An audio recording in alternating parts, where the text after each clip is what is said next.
अमृतवाणी है 760 नंबर की चेतावनी की। उद्यान में कितने ही उदीयमान थे पुष्प, पुष्प बताए व्यक्ति को, किंतु अभिमान ने आ घेरा, पतन हुआ, यतन कुछ न कर सका। वो अभिमान की है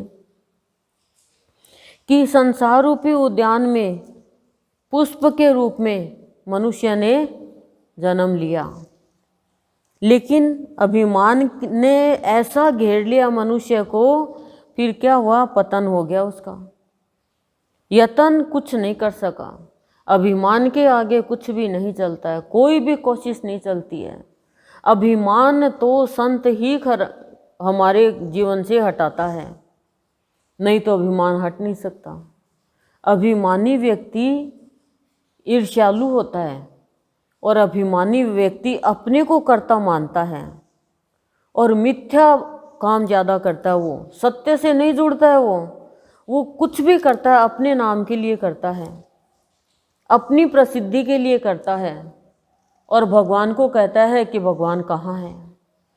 तो गुरुदेव हमें ये समझाना चाह रहे हैं कि प्राणी तेरा जीवन पुष्प के जैसे था, लेकिन अभिमान ने कुचल दिया। अभिमान के कारण तेरे अंदर दुर्गंध फैल गई। सुगंध फैलाने आया था, दुर्गंध फैल गई। और अब तू भगवान से प्रार्थना कर, यदि तुझे पता चला तो, कि हे सद्गुरु, हे बाबा, मेरा अभिमान दूर करो।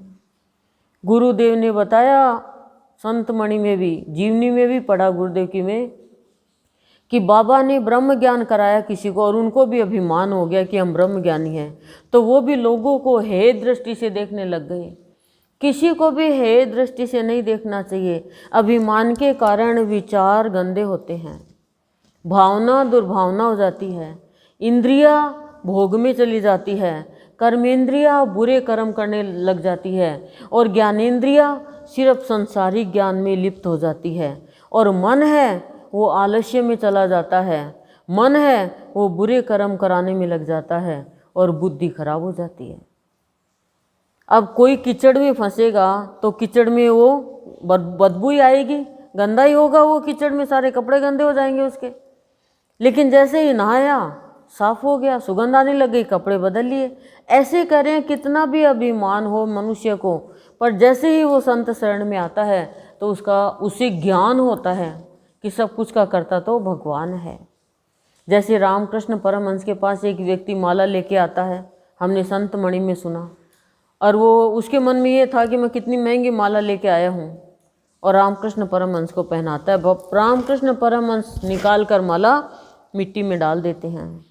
तो अभिमान के कारण उसके मन में आता है कि मैंने इतनी महंगी माला खरीदी इसके लिए, पर ये आधी धोती पहनने वाला क्या जाने क्या माला होती है। कुछ समय बाद में उसके मन में आता है कि अरे, मैं अभिमान में ये माला लेके आया था, इसीलिए मेरी माला स्वीकार नहीं करी। जैसे ही वो गिल्टी फील करता है, वो मिट्टी में मिली हुई माला भी रामकृष्ण परमहंस पहन लेते हैं। ऐसे ही जब बाबा समाधि में रहते थे, 1 साल से बाबा समाधि तोड़ते थे, अपनी वाणी है खोलते थे, तो खूब सारे बड़े बड़े सेठ लोग आते थे प्रसाद लेकर के, पर बाबा एक व्यक्ति का इंतजार करते हैं। और जैसे ही वो व्यक्ति आया, एक लड्डू लिया, आधा आधा तोड़ के खाया और पानी पिया और कहा सब में बांट दो। सबने सोचा कि ये क्या है, हम इतनी महंगी महंगी मिठाई लेकर आए हैं और ये बाबा है, ये इसका एक लड्डू खाकर और कह रहे हैं बस मैं तृप्त हो गया। तो वो अभिमान से नहीं लेकर आया था, बाकी सब अभिमान में लेकर आए थे। तो अभिमान में आकर के यदि कोई महंगी से महंगी मिठाई बनाकर भी लेकर आए तो भगवान को स्वीकार नहीं है। और अभिमान हटा कर के, निमित्त बन कर के, प्यार से, भाव से भगवान के लिए चाहे तेल के गुलगुले भी लेकर आए तो भगवान उसको भी 56 भोग समझकर स्वीकार कर लेते हैं। अभिमान में आकर भगवान को चाहे 10,000 20,000 के ड्रेस पहनाए, भगवान स्वीकार नहीं करते हैं। और निमित्त बन करके, भाव से, प्यार से भगवान को यदि एक बेल पत्र यानी एक पत्ता, एक चावल भी चढ़ाए तो भगवान उसको स्वीकार करते हैं और सहस्त्र गुणा करके उसको लौटा देते हैं। पर मनुष्य को अभिमान होता है कि मैंने इतना खर्चा कर दिया भगवान के ऊपर, मैंने इतना पैसा दे दिया। पर अभिमान हटते ही सोचता है, हे भगवान, मैं तो बहुत भाग्यशाली हूँ कि तूने मेरे से इतना पैसा सत्कर्म में लगाया, तूने मेरे को निमित्त बना के ये काम करवाया। तो वो भगवान कहते हैं, वो उसके अंदर देवीय गुण उत्पन्न हो जाते हैं। पर प्राणी ये कहता मैंने इतना किया, अब मैं कुछ नहीं करूँगा। तो भगवान करें करा कराया भी पानी फिर गया। भगवान को धन्यवाद देता है भक्त रोज कि तूने अपने दर पे मुझे बुलाया, मुझे सेवा दी, पैसों से सेवा करवाई, शरीर से सेवा करवाई, वस्तुओं से सेवा करवाई। हे भगवान, मैं तो भाग्यशाली हूँ। और मनुष्य क्या सोचता है, दुकान पर कहीं पे कोई गिफ्ट की चीज़ निकल गई, सोचता है वो भी उसमें सदन में दे दें, मंदिर में दे आएँ।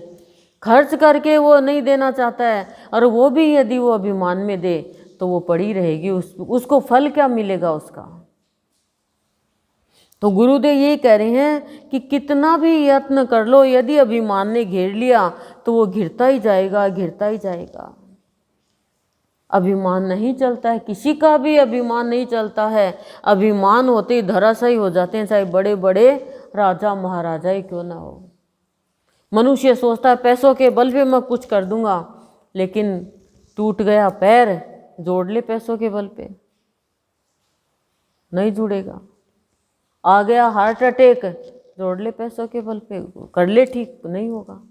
तो हर जगह पैसा भी काम नहीं आता है।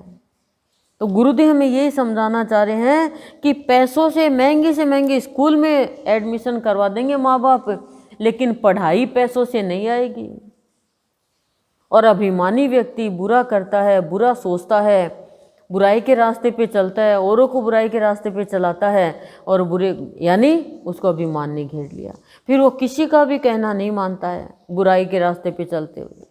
रावण को अभिमान हो गया था, मुझे कोई नहीं मार सकता, मनुष्य मेरा कुछ बिगाड़ नहीं सकता, बाकी देवता है, ऋषि मुनि है, साधु संत है, कोई मेरा कुछ नहीं बिगाड़ सकते। तो वो उदंडी हो गया था, सताने लग गया था सबको। मंदोदरी ने कहा कि ये अभिमान है आपका, आप ऐसा मत करो, मनुष्य में भगवान आ सकते हैं, मनुष्य रूप में भी।